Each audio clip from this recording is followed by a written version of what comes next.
Bonjour mes chers amis, et on entreprend ce lundi le chapitre 14 de l'évangile de Luc. Et nous allons commencer cette semaine, comme il se doit, dans la prière. Notre bon Père du ciel, merci que tu nous fais du bien. Merci que tu veux notre bonheur, et notre bonheur est dans le service de notre Créateur. C'est dans notre place d'adorateur.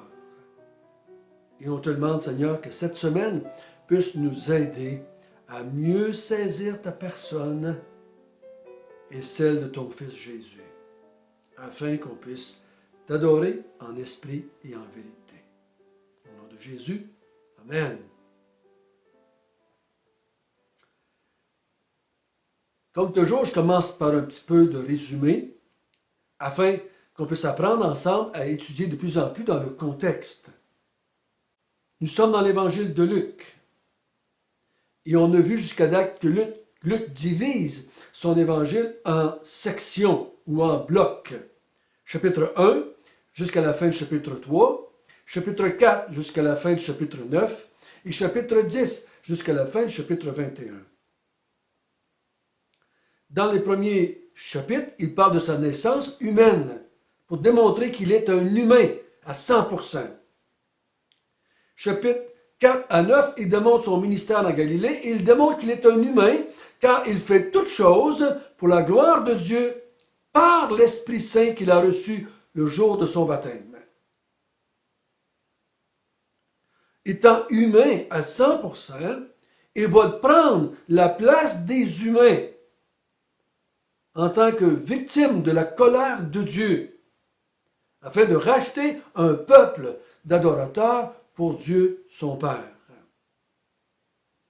Dans la troisième section, Jésus a terminé son ministère et il descend vers Jérusalem afin d'y mourir. Et il le répète à plusieurs reprises à ses disciples, « Je monte à Jérusalem pour mourir ». À ce moment-là, Jésus sait déjà que Jérusalem et Israël ont rejeté Jésus comme Messie. Il le sait parce qu'il dit, je monte à Jérusalem, les sacrificateurs, les scribes, les pharisiens, les autorités vont me livrer aux païens pour mourir. Donc il sait. Mais pendant ce temps, dans cette section, il condamne Israël en tant que peuple. Mais en même temps, il appelle des individus, qu'ils soient juifs ou non juifs, à se convertir. Donc, on a vu la semaine passée qu'il a parlé de la repentance et qu'il fallait porter du fruit pour Dieu. Il nous a parlé aussi du royaume qui était très petit, qui deviendrait très grand. Et il a dit, il y en a peu qui vont rentrer par la porte étroite. Cette semaine, Jésus continue dans cette même pensée. Si on sépare ces histoires, ces paraboles, ces textes du plus grand contexte qui est le rejet d'Israël par Jésus, le Messie, mais on va lui faire dire à peu près n'importe quoi à ces textes. Donc aujourd'hui, on va voir que Jésus va être invité à un repas et pendant ce repas, il va condamner encore une fois Israël.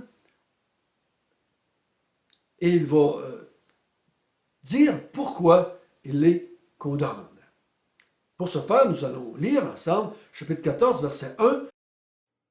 Jésus étant entré un jour de Shabbat dans la maison de l'un des chefs des pharisiens pour prendre un repas, les pharisiens l'observaient. Et voici, un homme hydropique était devant lui.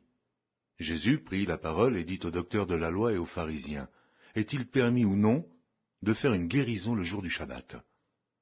Ils gardèrent le silence. Alors Jésus avança la main sur cet homme, le guérit et le renvoya. Puis il leur dit, « Lequel de vous, si son fils ou son bœuf tombe dans un puits, ne le retirera pas aussitôt le jour du Shabbat ?» Ils ne purent rien répondre à cela. Il adressa ensuite une parabole aux conviés, en voyant qu'ils choisissaient les premières places, et il leur dit, lorsque tu seras invité par quelqu'un à des noces, ne te mets pas à la première place, de peur qu'il n'y ait parmi les invités une personne plus considérable que toi, et que celui qui vous a invité l'un et l'autre ne vienne te dire « cède ta place à cette personne-là ». Tu auras alors la honte d'aller occuper la dernière place. Mais lorsque tu seras invité, va te mettre à la dernière place, afin que, quand celui qui t'a invité viendra, il te dise « Mon ami, monte plus haut ». Alors cela te fera honneur devant tous ceux qui seront à table avec toi. Car quiconque s'élève sera abaissé, et quiconque s'abaisse sera élevé. Il dit aussi à celui qui l'avait invité, lorsque tu donnes à dîner ou à souper, n'invite pas tes amis, ni tes frères, ni tes parents, ni des voisins riches, de peur qu'ils ne t'invitent à leur tour et qu'on ne te rende la pareille. Mais lorsque tu donnes un festin, invite des pauvres, des estropiés, des boiteuses et des aveugles, et tu seras heureux de ce qu'ils ne peuvent pas te rendre la pareille, car elle te sera rendue à la résurrection des justes. Donc ce matin, nous allons voir la première partie du texte qui, selon moi, va nous conduire dans la vérité, car quiconque s'élève sera abaissé, et quiconque s'abaisse sera élevé. Et nous allons voir ce matin la première partie où est-ce que Jésus va abaisser des gens qui s'élèvent. Donc, on est un jour de sabbat, et si vous avez lu Luc, chapitre 1 jusqu'à la fin du chapitre 9, vous savez que les Juifs sont très aigris du fait que Jésus n'observait pas le sabbat de la même manière qu'eux, et qu'il faisait des guérisons le jour du sabbat. Ils n'aimaient pas ça. Mais ici, il invite Jésus le jour du sabbat dans la maison de l'un des chefs des pharisiens. Donc, très importante délégation de pharisiens. Et remarquez bien qu'est-ce qu'ils disent. Et les pharisiens l'observaient. Ils ne l'observaient pas pour voir qu'est-ce qu'il ferait, qu'est-ce qu'il enseignerait, pour comprendre s'il était vraiment le Messie. Ils l'observent pour le dénigrer, pour le prendre au piège. Ils veulent le condamner. Si vous avez lu, comme je viens de le dire, les premiers chapitres de l'Évangile de Luc, vous savez très bien que les pharisiens, depuis quelque temps déjà, planifient de prendre Jésus et de le faire mourir. Il les a dénoncés à plusieurs reprises, il les a traités d'hypocrites, il a mis sur eux des malheurs. Donc on sait ça. Donc les pharisiens ne l'invitent pas avec un cœur honnête, mais pour l'observer et le prendre à défaut. Verset 2, par hasard, entre guillemets, par hasard, il y a un homme devant lui qui est malade. C'est pas pour rien qu'on fait asseoir Jésus devant cet homme-là. Il l'observe. Qu'est-ce qu'il va faire? Parce que je vous dis, normalement, les pharisiens n'auraient pas invité un malade à leur réunion. C'était pas leur coutume. Vous allez voir pourquoi je dis ça un peu plus loin dans notre texte. Jésus prit la parole. Il sait qu'est-ce qu'on s'attend de lui. Il sait, il pourrait passer inaperçu, dire rien, pas un mot, mais c'est pas le style de Jésus. Vous savez ça comme moi. Jésus dit ce qu'il pense et fait ce qui doit être fait. Il prend la parole au verset 3. Il dit aux docteurs de la loi et aux pharisiens qui sont assis, c'est toute la grosse gomme là. C'est toute l'élite religieuse d'Israël qui est un peu là. Il pose la question, est-il permis ou non de faire une guérison le jour du sabbat? Et là, il leur pose la question directement devant eux et il leur demande. Jésus sait qu'ils sont contre ça. Jésus sait qu'ils ne veulent pas ça. Mais il leur pose la question directement. Et il garde le silence. Ils ne prennent pas position devant Jésus pour lui dire, nous pensons que non, parce qu'on croit que la loi dit, et on interprète la loi, qu'en penses-tu, toi? Ils ne sont pas là. Ils gardent le silence. Ils espèrent que Jésus va faire le miracle pour le prendre au piège. Alors Jésus leva la main ou avança la main et il guérit l'homme qui était assis là. Et le renvoya. Il savait que ce n'était pas sa place. Il savait qu'il avait été mis là comme piège, comme appât. Et il le renvoie chez eux guéri. Au verset 5, il dit, puis il leur dit, si ton fils ou un bœuf tombe dans un puits au jour du sabbat, ne vas-tu pas le retirer? Et ils ne purent répondre à cela. Ils sont pris au piège par leur propre piège, si je peux dire ainsi. Jésus démontre par cet événement que leur raisonnement face au sabbat n'est pas correct, qu'ils sont hypocrites, qu'ils sont de mauvais cœur. Pourquoi Luc met-il cette histoire-là? Mais elle se continue au verset 7. Elle se continue au verset 7. Et j'ai intitulé les deux vidéos, celle d'aujourd'hui et demain, « Celui qui s'élève sera abaissé ». Et je crois ici, dans ce texte, ces hommes-là s'élèvent. Et Jésus les abaisse. Ils s'élèvent d'abord parce qu'ils se croient religieux. Ils se croient meilleurs que les autres. Ils se croient dans la vérité et ils croient que Jésus est un imposteur, qui est un malhonnête ou qui n'est pas vraiment le Messie. Ou bien, ils le savent, mais ils le rejettent quand même.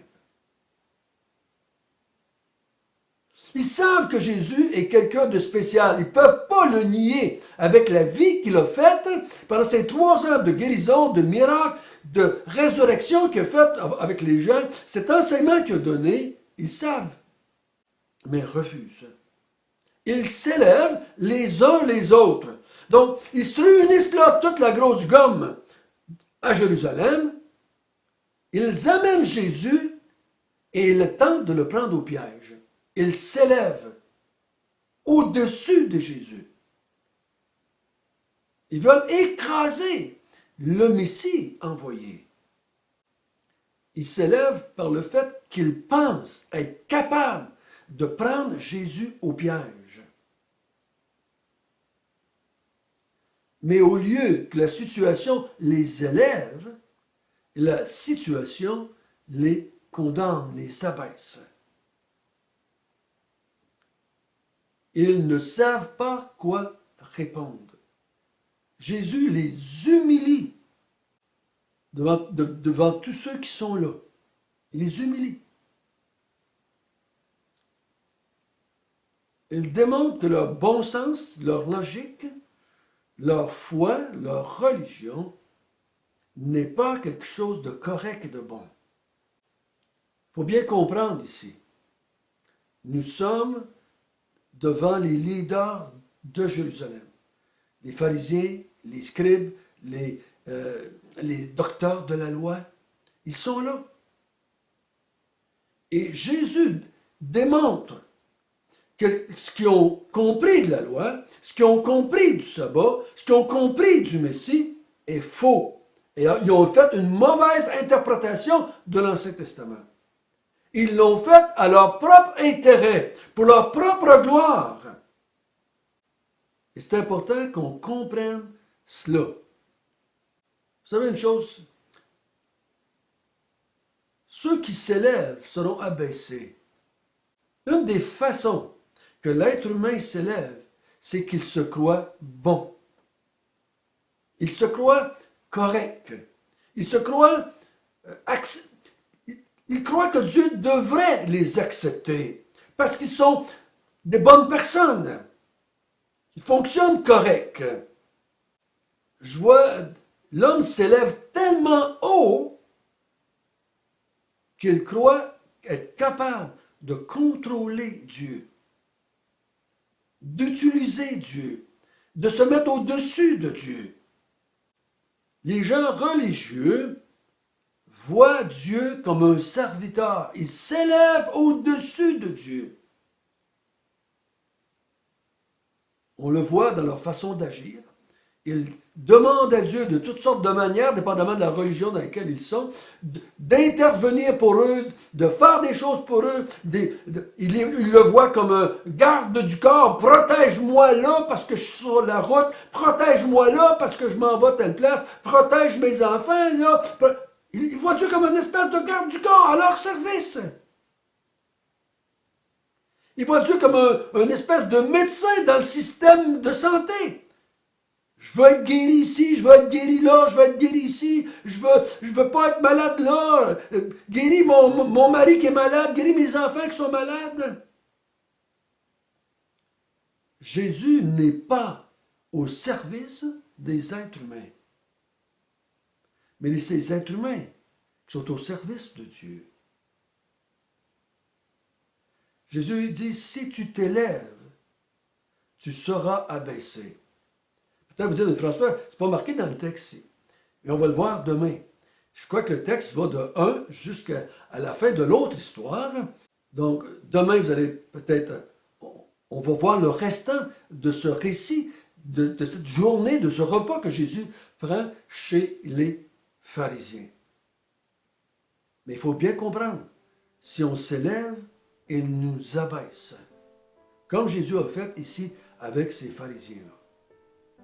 Notre bon Père du ciel, nous te bénissons, nous te glorifions, nous te disons que tu es beaucoup plus élevé que nous, tu es beaucoup plus sage que nous, beaucoup plus puissant que nous, beaucoup plus bon. Tu es dans un autre domaine, tu es dans le domaine du divin. Et nous sommes dans le domaine de l'humain. Ô Seigneur, donne à l'être humain de garder sa place constamment. Tu es Dieu et nous sommes tes serviteurs et tes servantes. Amen.